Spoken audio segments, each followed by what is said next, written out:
Good morning. How was your night, huh? Do you like your new bed?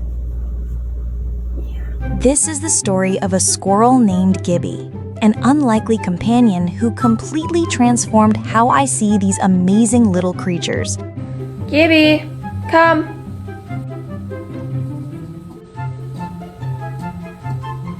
Hi, baby. Good boy. Gibby wasn't just a pet, he was a miracle, one I never saw coming. Looking back, I believe he came into my life exactly when he was meant to.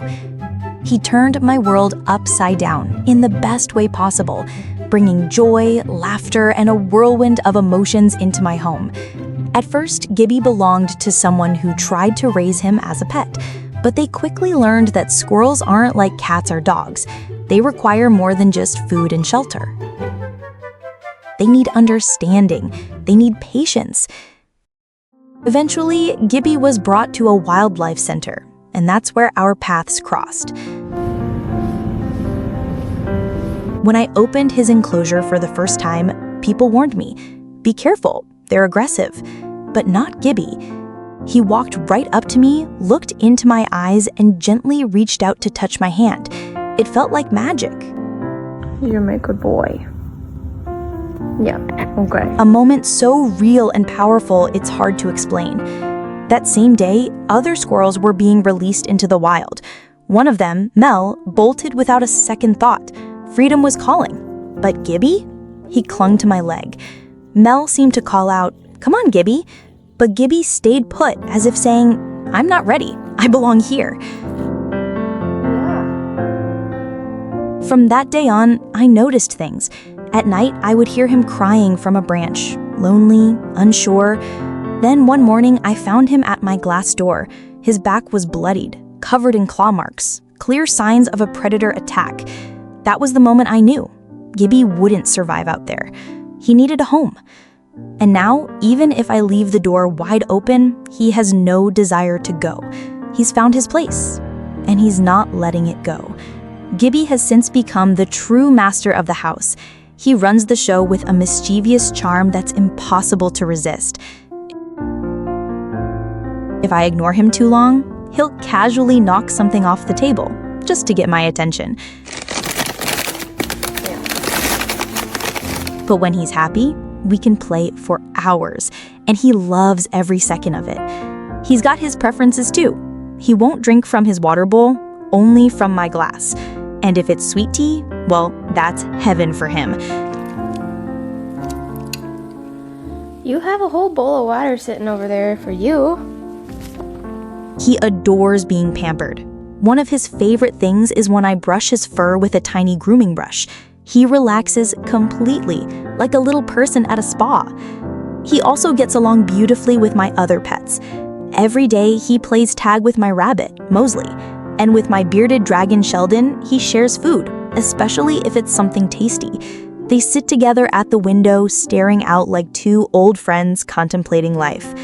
At night, Gibby becomes the gentlest soul. He curls up in my lap, eyes closing, as I stroke his belly and chin. Sometimes I tug softly on his whiskers and watch his tiny paws twitch in his sleep. Those quiet moments, filled with trust and peace, touch my heart every single time. Gibby, what are you doing to my notebook? What are you doing? That's not your notebook. Like many people, I used to think squirrels were just pests, nothing more than backyard nuisances. But Gibby proved how wrong I was. He's shown me that squirrels can be deeply intelligent, affectionate, and full of personality. He's not just a pet, he's family.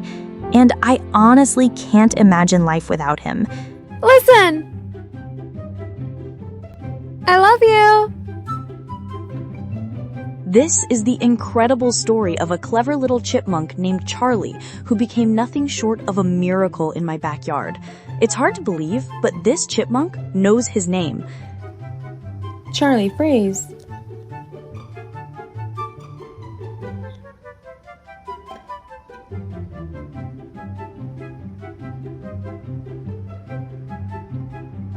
3 years ago, I was spending some time in my parents' backyard when I spotted a tiny creature darting around, Charlie.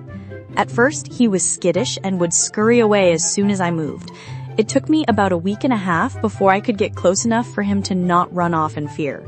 Charlie was cautious at first, but I didn't give up. Every day I would talk to him softly, gently calling, "Charlie, come here." Come on, Charlie.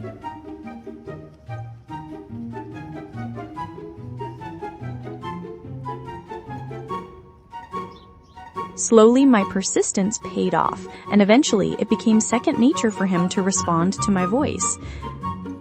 Ready? Set? Go! 1, 2, 3. Hurry up! That's it! One of the strangest things about Charlie is the mole on his side. I have one on my left, and he has one on his right. It's such a quirky coincidence, and I've never seen a chipmunk with a mole before. That just made him feel even more special. As time passed, Charlie made a new friend, a fellow chipmunk I named Buddy. Buddy.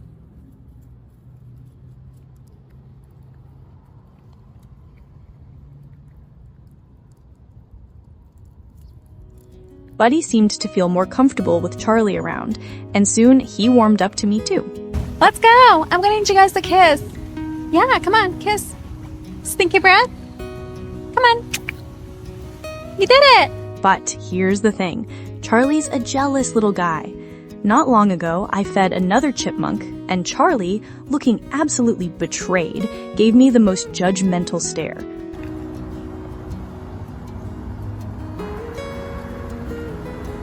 It was a look I'll never forget, as if to say, "How could you do that to me?" It was a reminder of just how territorial chipmunks can be. Charlie? Despite his jealousy, Charlie is incredibly smart. He understands so many commands. He can give me a high five or stay still when I ask him to. Charlie, pause. Go. Pause. Go. While I'm not sure if he comprehends every word, he absolutely understands what I mean. I remember one time I showed him a peanut and asked him to freeze. Freeze. Whoa! He sat there, puzzled, trying to figure out how to fit both peanuts in his little cheeks. The way he thought about it was priceless. Should he put one on the left and the other on the right? There are moments when Charlie just sits next to me, basking in the quiet of nature, enjoying my company without even bothering to take a peanut. Those quiet moments are priceless. They remind me how much Charlie has become a part of my life and how much joy and positivity he brings every single day. Charlie, can I get a kissy? Well, can I? Kissy? Thank you, Charlie. Charlie has shown me just how capable he is, and he continues to amaze me. Sometimes I'll say, "Charlie, show the world what you can do. Give us that smile." Look at the camera first. Girl, look at the camera. Look at the camera. At the camera. Girl, you better look at the camera. He appeared out of nowhere, tiny, fragile, and trembling. It's in my own hand. It's okay. It's all right. At first, I didn't even realize what I was looking at. He sat down beside me, eyes half closed, fur tangled, as if the world had already been too much for him. And then it struck me. He was a baby squirrel, no more than a few weeks old. That was the moment I knew. He wasn't going to survive alone. I had to help him. Let's take a picture. You ready? Maxine, come up here. Come up. I gently scooped him up, wrapped him in an old t-shirt, and carried him inside. When I showed my mom, she thought I had found a kitten, but as soon as she looked closer, her voice softened. "It's a squirrel," she whispered. We had no idea how to care for him, so we spent hours searching for information. We started bottle feeding him, kept him warm with hot water bottles, and checked on him through the night. Every breath he took felt like a small victory. We named him Richard.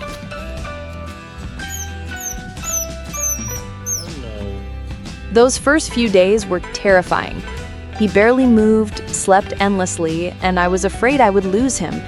But then, he opened his eyes wider, his little paws grew stronger, and slowly, Richard came alive. He darted across the sofa, leapt onto pillows, and even tried to perch on my head. His curiosity was endless. He trusted us completely, climbing into our hands, curling up, and falling asleep in our palms. That trust melted everyone's hearts, even my mom's. Boy, come here. Now, what's up? Soon, Richard was following her around the kitchen, stealing nuts from the table, and making her laugh like a child again. One day, I took him outside for fresh air. In an instant, he bolted up a tree. My heart dropped. I thought I had lost him, but just minutes later, he climbed back down, sat calmly by my side, and looked straight into my eyes, as if to say, "Don't worry, I belong here, with you." Richard.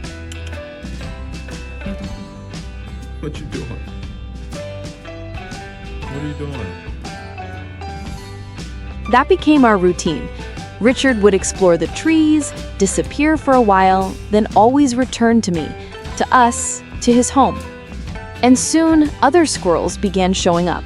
Luna, Krawchik, and Jay.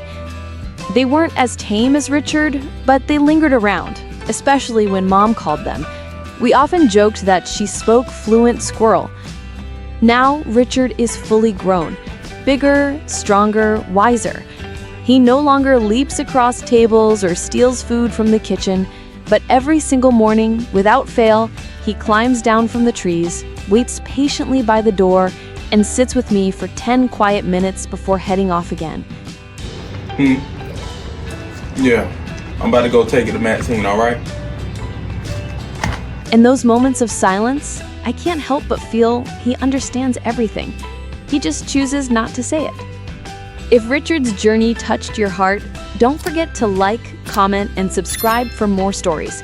And always remember, before bringing an exotic animal into your home, do your research and consult experts. Love alone isn't enough. Proper care is the true key to giving them the safe, happy life they deserve.